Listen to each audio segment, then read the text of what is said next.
Welcome back. Tulasi Reddy గారు, ఇవాళ లోక్సభ ముందుకు అమరావతి బిల్లు, ముందుగా మీ పార్టీ స్టాండ్ చెప్పండి. అండ్ ముఖ్యంగా ఒక రాష్ట్రం ఒక రాజధాని అనేటువంటి దానికి సంబంధించి మీకున్నటువంటి ఆలోచన, మీరు ఏమనుకుంటున్నారు ఏంటి అన్న దానిపైన మాట్లాడండి. మా కాంగ్రెస్ స్టాండ్ ఒకే రాష్ట్రం ఒకే రాజధాని, అది అమరావతి. దేవతల రాజధాని అమరావతి, ఆంధ్ర రాజధాని అమరావతి. ఇది మా స్టాండ్ నాడు నేడు ఏనాడు. ఇక రెండవది, జనరల్ గా రాష్ట్ర రాజధానులకు చట్టం అవసరం లేదు. ఇంతవరకు దేశంలో 28 రాష్ట్రాలు, 8 కేంద్రపాలిత ప్రాంతాలు ఉన్నాయి. ఏ రాష్ట్ర రాజధాని కూడా కేంద్ర ప్రభుత్వ చట్టం ద్వారా రాలేదు. ఏ రాష్ట్రానికి, ఈవెన్ తమిళనాడుకి చెన్నై కానీ, మహారాష్ట్రకి బాంబే కానీ, ఏ రాష్ట్ర రాజధాని చట్టం ద్వారా ఏర్పాటు కాలేదు. కాకపోతే ఏమంటే, ఇక్కడ విభజన చట్టంలో సెక్షన్ 5 సబ్సెక్షన్ 2 కింద రాష్ట్ర విభజన సందర్భంగా అప్పుడు హైదరాబాద్ ను 10 ఏళ్ల పాటు ఉమ్మడి రాజధానిగా చేస్తూ, తర్వాత 10 ఏళ్ల తర్వాత అది హైదరాబాద్ తెలంగాణకు రాజధానిగా ఉంటుందని ఒక్క తెలంగాణకు సంబంధించి విభజన చట్టంలో మెన్షన్ చేయడం జరిగింది. కానీ దేశంలో ఏ రాష్ట్ర రాజధానికి చట్టం ద్వారా రాలేదు. కాకపోతే మన రాష్ట్రానికి వచ్చేసి 3 ముక్కలాట జరిగింది కాబట్టి ఆ నేపథ్యంలో కొంత భరోసా కోసం పెట్టింది తప్ప ఇది యాక్చువల్ గా అవసరం లేదు. రాష్ట్ర రాజధానికి కేంద్ర ప్రభుత్వ చట్టమే అవసరం లేదు, ఏ రాష్ట్రానికి లేదు ఇది. తర్వాత ఇక్కడ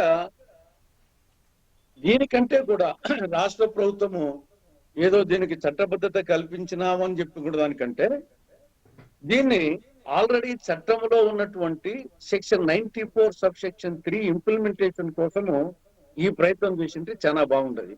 ఏమున్నది, సెక్షన్ 94 సబ్సెక్షన్ 3 విభజన చట్టంలో the central government shall provide special financial support for the creation of essential facilities in the new capital of successive state of Andhra Pradesh, including Raj Bhavan, High Court, Government Secretariat, Legislative Assembly, Legislative Council and such other essential infrastructure.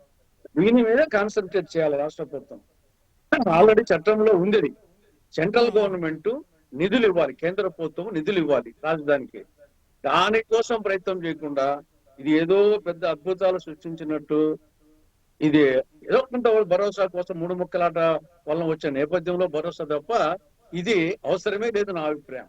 ఒకవేళ నిజంగా అవసరమైతే sir మీరేమంటారు అంటే, రాజధాని నిర్మాణానికి ఇప్పుడు కూటమి సర్కారు ఉంది కాబట్టి కావాల్సిన నిధులు కానీ అవి ఇస్తుంది అని చెప్పేసి అధికార పక్ష చెబుతున్నటువంటి క్రమం కనిపిస్తోంది కదా. సో ఇప్పుడు మీరు ఏవైతే చదివారో మౌలిక వసతులకు సంబంధించి ఒక రాష్ట్ర రాజధానికి ఏవైతే ఉండాలో వాటన్నింటికి సంబంధించి విభజన చట్టం ప్రకారం అవి వాళ్ళు ఆ నిధులు సమకూర్చాలి, అలా రాజధాని కట్టివ్వాలి. ఒక విధంగా చెప్పాలంటే సింపుల్ గా నార్మల్ పీపుల్ కూడా అర్థమయ్యేటట్టు చెప్పడం అంటే, రాజధాని కట్టివ్వాలి, ఒక రాజధాని అని చెప్పడానికి ఏవేవి ఉండాలో అవి కట్టివ్వాలి.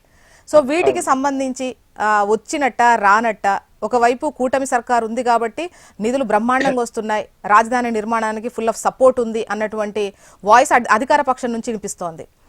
సో మీరేమంటారు? రాజధానికి ఇంతవరకు వచ్చింది 1500 కోట్లే, అది కూడా 2014-19 అప్పుడే. తర్వాత వచ్చేసి 19 నుంచి 24 వరకు కానీ ఈ 20 నెలల్లో కానీ ఒక్క పైసా రాలేదు గ్రాంట్ రూపంలో. ఇక్కడ వచ్చిందంతా అప్పు తెచ్చుకోవడానికి అవకాశం ఇచ్చింది. ఎంత? 63,500 కోట్లు.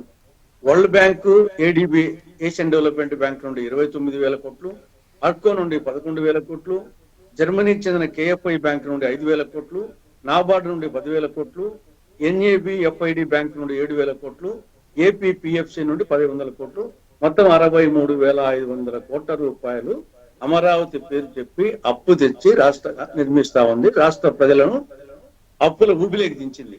కాబట్టి ఇది ఫండమెంటల్ గా వచ్చేసి ఈ సెక్షన్ 94 సబ్సెక్షన్ 3 ప్రకారంగా కేంద్ర ప్రభుత్వం నుండి తెప్పాల్సిన గ్రాంట్స్ కూడా అక్కడ అట్టర్ ఫెయిల్యూర్. డబుల్ ఇంజన్ చెప్పుకుంటున్నారు, ఈయన వచ్చేసి లెజెండరీ అని చెప్పుకుంటారు.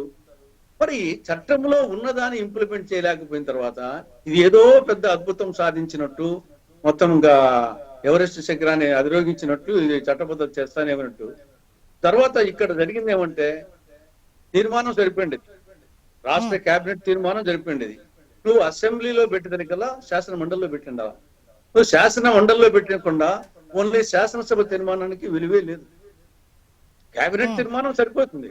ఇక్కడ విభజన ఇది రాజ్యాంగంలో ఆర్టికల్ 196 క్లాస్ 2 ఏమంటుంది? A bill shall not be deemed to have been passed by the houses of the legislature of a state having a legislative council unless it has been agreed to be by both houses either without amendment or with such amendments only as are agreed to by both houses. కాబట్టి రాజ్యాంగం ప్రకారంగా article 196 clause 2 ప్రకారంగా శాసనసభ తీర్మానంతో పాటు శాసన మండలి కూడా ఆమోదించాలి. కానీ ఫండమెంటల్ గా అన్ని తప్పు అయినా కేబినెట్ తీర్మానమే చాలు దీనికి. ఈవెన్ అవసరం, నేను ముందే చెప్పినట్టు చట్టమే అవసరం లేదు. ఒకవేళ చట్టం చేయాలనుకుంటే కేంద్ర ప్రభుత్వమే కేబినెట్ చట్టం చేయొచ్చు. ఈమె గల రాష్ట్రం పంపించాలనుకుంటే కేబినెట్ తీర్మానం పంపించుండొచ్చు. నువ్వు శాసనసభలో పెట్టాలి కదా, శాసన మండలి పెట్టిండాల. కాబట్టి ఇప్పుడు శాసనసభలో పెట్టినటువంటి తీర్మానానికి దీని మన శాసన వ్యవస్థ వచ్చేసి శాసనసభ శాసన మండలి రెండే కలిస్తేనే శాసన వ్యవస్థ. రెండు ఉన్ని చోట, లేని చోట అసెంబ్లీ ఉంటే శాసన వ్యవస్థ ఒకటే.